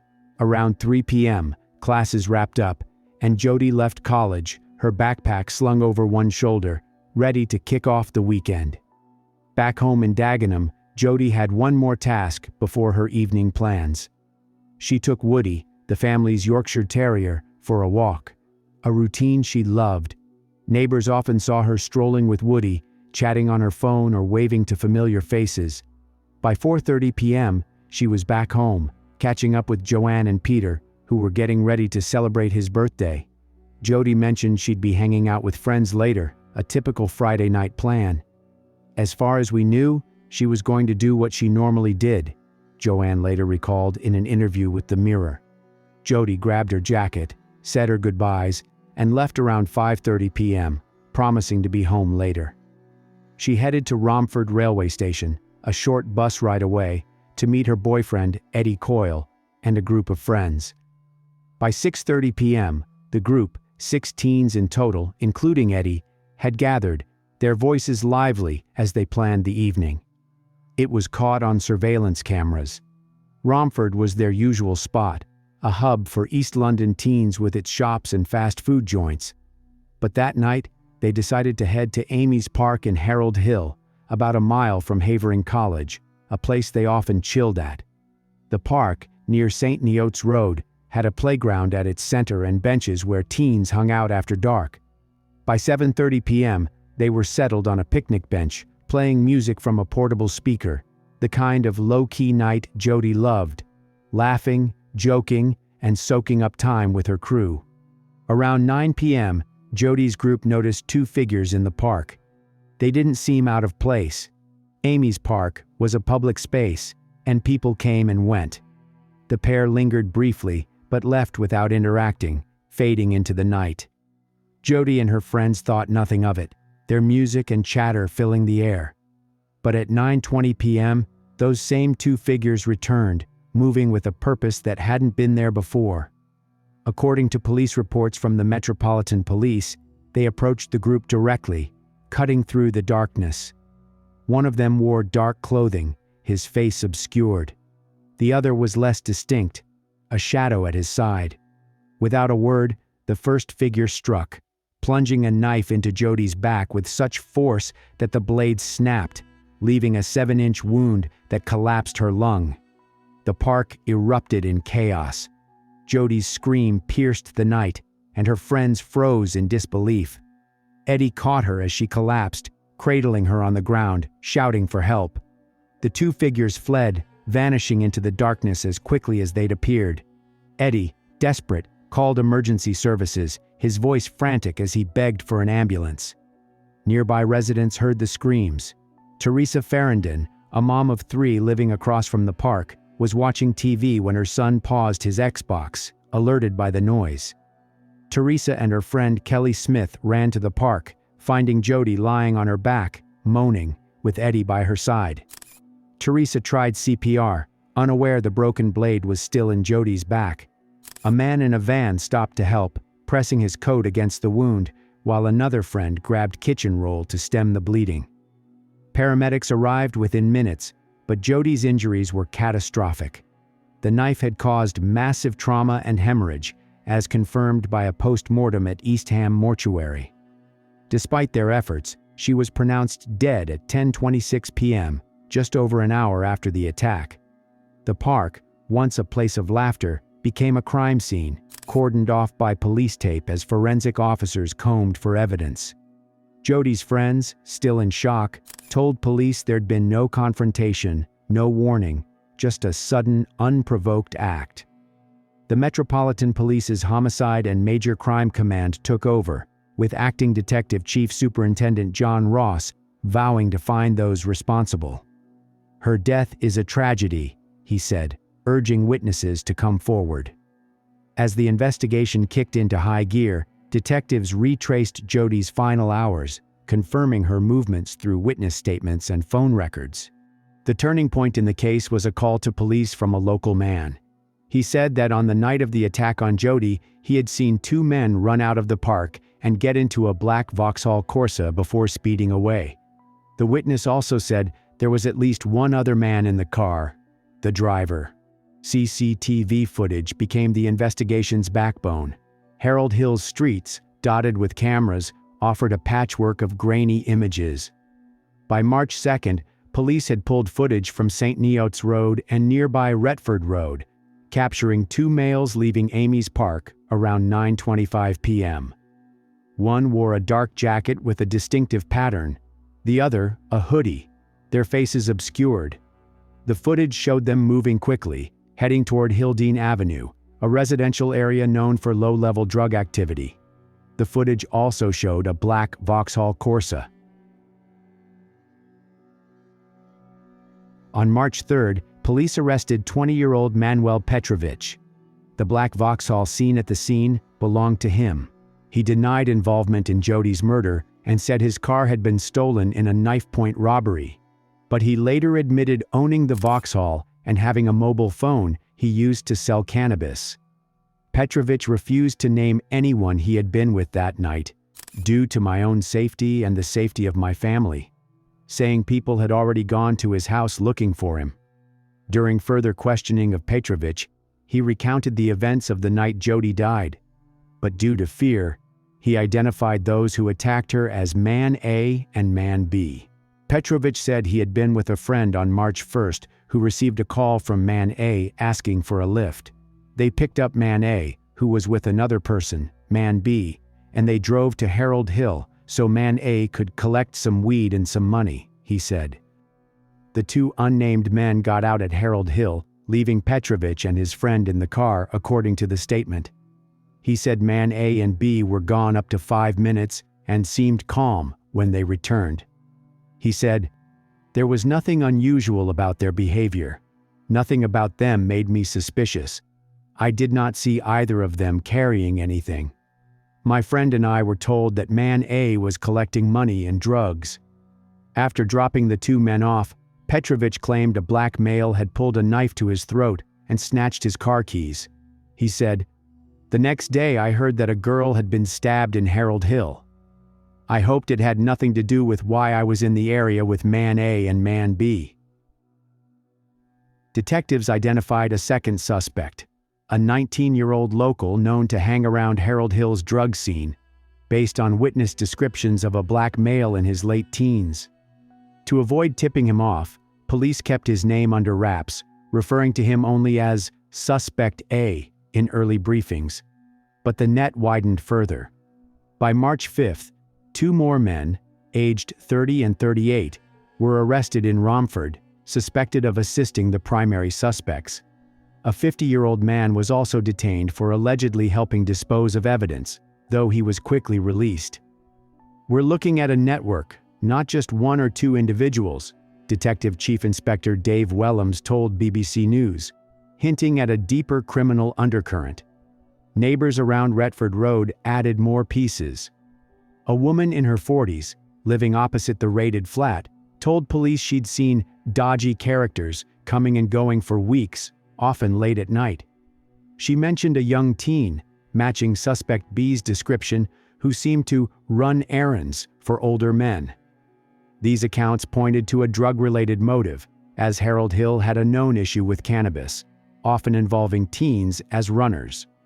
Detectives hypothesized that Jodie's group might have been mistaken for rivals or caught in a territorial dispute, though her clean record, she had no link to drugs, made this puzzling. The investigation wasn't without setbacks. The 2 older men arrested earlier were released, their involvement unproven. By March 10th, 9 days after Jodie's death, the police were closing in. Acting on a tip, officers from the Metropolitan Police's Homicide and Major Crime Command targeted a house on Rogers Road in Dagenham, linked to Aaron Isaac's uncle. They suspected Ong Akwi, Man A, and Isaac's Man B were hiding there, lying low after the attack. At 7 p.m., armed officers surrounded the property, their body cams rolling. What unfolded was straight out of a movie. Svensson Ong Akwi, then 19, scrambled over a rear flat roof in a desperate bid to escape, only to crash through a conservatory below, glass shattering around him. "Stay where you are, show me your hands," an officer shouted, per footage released by the Metropolitan Police. Handcuffed and dazed, Ong Akwi protested, "What? Murder? I killed no one," his voice caught on body cam. Suspicion of murder. What? Murder? Murder. Killed no one. His phone contained texts linking him to Petrovich and mentioning business in Amy's Park. A search of his home uncovered a jacket matching the CCTV footage, with traces of Jodie's blood on the sleeve. Meanwhile, Aaron Isaacs, 17, slipped out a window but didn't get far. Officers nabbed him in the back garden, where he'd tossed a rucksack containing a Rambo-style knife, 2 toothbrushes, and hair mousse, a bizarre mix that raised eyebrows. The arrests didn't stop there. A 16-year-old boy, a friend of Manuel Petrovich, whose name police did not release for legal reasons, was also arrested on suspicion of involvement in the crime. The police were casting a wide net, aware that Harold Hill's drug scene often involved networks of runners and dealers. Petrovich's arrest stemmed from CCTV showing his car, a black Vauxhall Corsa, near Amy's Park the night of the attack, suggesting he'd driven Ong Akwi and Isaacs to the scene. By May, all 4 faced charges, with Ong Akwi and Isaacs charged with murder, Petrovich and the 16-year-old with murder and manslaughter, and additional suspects, a 50-year-old man and a 38-year-old woman, briefly detained for assisting an offender, but released under investigation. Let's dive into the suspects' backgrounds, starting with Svensson Ong Akwi. Born March 29, 2000, Ong Akwi grew up in Harold Hill, not far from Amy's Park. Raised by his mother with 4 sisters, he had a turbulent childhood, marked by an absent father from Belgium whom he met briefly in 2015. Kicked out of home in 2017 for disrespectful behavior, he lived in a Romford social services hostel in Collier Row. A self-proclaimed boxer with dreams of going pro, Ong Akwi was deep in the drug trade, with convictions for possessing and supplying cannabis and other substances. He'd breached a 6-week suspended sentence for handling stolen jewelry in 2018, per court records reported by The Guardian. Friends described him as a county lines dealer, moving drugs between London and rural areas, a world where violence was currency. In interrogation, Ong Akui was cagey, admitting he was in Amy's park but claiming he'd only gone to pick up cannabis. He denied stabbing Jodie and pointed the finger at Isaacs, saying, "He's the one who lost his head." Aaron Isaacs, born January 27, 2002, was younger, but no stranger to trouble. Living in a barking flat with his mother and brother, Isaacs had a sad and hard start, as Judge Wendy Joseph later noted at the Old Bailey. His mother struggled with mental health issues, and he'd been known to children's services since age 4. His rap sheet included possession of a screwdriver, actual bodily harm, cannabis possession, and aggravated vehicle taking. In custody, Isaacs was defiant, tossing a rucksack with a knife during his arrest. During interrogation, he claimed he was just hanging out with Ong Akui, insisting he didn't know about any knife. "I didn't touch her," he told detectives, accusing Ong Akui of the attack and saying he'd only run because he was scared. Manuel Petrovich, the alleged driver, was a 20-year-old Romford local with ties to the same drug circles. His background was less documented, but he was known as a trusted associate of Ong Akui, willing to lend his car for jobs. In a prison conversation leaked to prosecutors and reported by Essex Live, Petrovich admitted he knew Ong Akui was targeting ops in Amy's park, saying they chefed him up a couple of months before. He claimed he stayed in the car, unaware of the attack's outcome until later. Petrovich denied murder charges, arguing he didn't know Jodie was the target and hadn't intended harm. Jodie's group was mistaken for the intended targets, who chilled in the same area, per Petrovich's prison chat. "They went to bang out on their ops and banged on the wrong people," he told a friend, unaware he was being recorded. Anticipating arrest, Ong Akui took drastic steps to cover his tracks. He burned his clothes the night of the attack, except for his jacket, and disposed of the knife handle, which was never found. Isaacs ditched his own clothes, and both fled to Dagenham, hoping to evade police.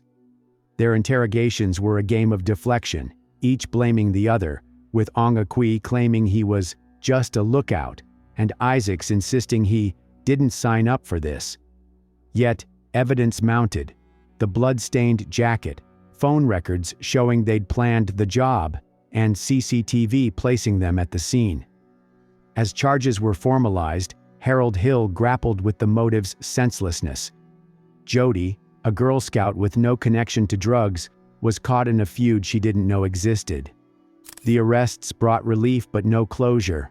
Her family, especially her dad Peter, demanded justice. Peter set up the Jodie Chesney Foundation, a charity to steer youth away from knife crime, describing Jodie on its website as a beautiful person who judged no one and loved everyone. Purple ribbons became a symbol of her legacy, with vigils and scout events honoring her kindness. Jodie's legacy rippled beyond Harold Hill. Her death sparked national debates on knife crime, with prosecutor Crispin Aylett noting, "Another young life is lost to a knife," a sentiment echoed in Parliament. The foundation funded youth programs, and Peter's advocacy pushed for tougher laws, though he told The Guardian in 2020, "No law will bring her back." The trial began on September 17, 2019, at the Old Bailey, one of London's most historic courts.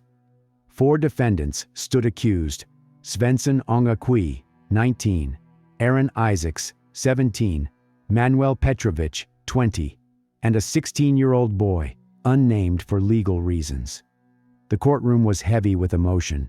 Jodie's family, including her dad, Peter, stepmom, Joanne, and sister Lucy, attended nearly every day, wearing purple ribbons in her memory. "I wanted them to see what they'd done to us," Joanne told the London Economic, her resolve unshaken despite the pain. Prosecutor Crispin Aylett led the Crown's case, arguing that all 4 defendants were complicit in a brutal act of unprovoked violence driven by a drug turf war. He told jurors Jodie was an entirely blameless individual caught in a case of mistaken identity, likely mistaken for rivals who frequented Amy's park. Aylett leaned on damning evidence: CCTV showing Petrovic's black Vauxhall Corsa near the park, Ongaqui's blood-stained jacket, and phone records linking the group to a planned job. He cited a prison conversation where Petrovic admitted Ongaqui targeted ops but banged on the wrong people. Aylett argued Ongaqui was the stabber, with Isaacs as his enthusiastic supporter, while Petrovic and the 16-year-old knowingly aided the attack. This was no spontaneous act, Aylett said, per BBC News, emphasizing the group's intent to cause serious harm, making them all liable for murder under joint enterprise law. The defense teams fought back, each trying to distance their client from the crime. Charles Sherrard, representing Ongaqui, admitted his client was in the park but denied he stabbed Jodie. Sherrard pointed to Isaacs, claiming he was the attacker, and argued Ongaqui's clothes, a white hoodie and gray tracksuit, didn't match witness descriptions of a black-clad figure. Sarah Forshaw, defending Petrovic, insisted he was just a driver, unaware of any violent plan. If Manny knew what was coming, he'd have turned off his phone like Ongaqui, she told jurors. Natasha Wong, for Isaacs, argued he was a runner with no violent intent, denying he carried a knife or knew Ongaqui's plan. Louise Sweet, defending the 16-year-old, stressed his lack of a violent history, urging jurors to see him as a bystander, not a participant. Each defense leaned on the lack of direct evidence, like DNA on the knife, hoping to sow doubt. After 45 hours of testimony, including Eddie Coyle's account of the attack and forensic evidence of the 18-centimeter deep wound, the jury deliberated for just over 5 hours. On November 7, 2019, they delivered their verdict. Ongaqui and Isaacs were found guilty of murder. Petrovic and the 16-year-old were acquitted of all charges, a decision that stunned Jodie's family but reflected the jury's doubt about their intent. Sentencing came on November 18, with Judge Wendy Joseph condemning the pathetic drug dispute that killed Jodie. Ongaqui, deemed the stabber, received life imprisonment with a minimum of 26 years. Isaacs, his accomplice, got life with a minimum of 18 years. I am sure whoever drove the knife through Jodie's body intended to cause death, Judge Joseph said. The courtroom wept as impact statements were read, with Peter saying, "I have lost the most precious human being I will ever know." The verdict brought bittersweet relief to Jodie's family. Peter, speaking outside court, said he was over the moon about the convictions, but heartbroken by the loss. Lucy, Jodie's sister, wrote in her statement, "I'm only 20 years old and already I'm dreading my life, capturing the family's shattered future." Joanne, who split from Peter in early 2020 due to grief strain, told The Sun, "I'm happy justice has been served, but I'm not sure I'll ever feel satisfied." The acquittals stung. Joanne felt Petrovic's role as driver warranted punishment, but the family focused on Jodie's memory. The Jodie Chesney Foundation continues its work, hosting a 2024 fundraiser that raised £10,000 for anti-knife crime workshops, per its website. Peter, now 45, posted on X in March 2025, marking Jodie's would-be 23rd birthday. "Another year without you, but your light still shines." Jodie's story leaves us with a haunting question. How many more lives must be lost before knife crime's grip on our cities loosens? Her death was a mistake, but her life was a gift, a reminder to cherish those we love and fight for a safer world. What can we do to ensure no family endures this pain again? That's it for Jodie's story, Checkered Sky viewers. Thank you for joining us on this heartbreaking journey. If this moved you, hit that subscribe button, like this video, and share it to keep Jodie's memory alive. Drop a comment.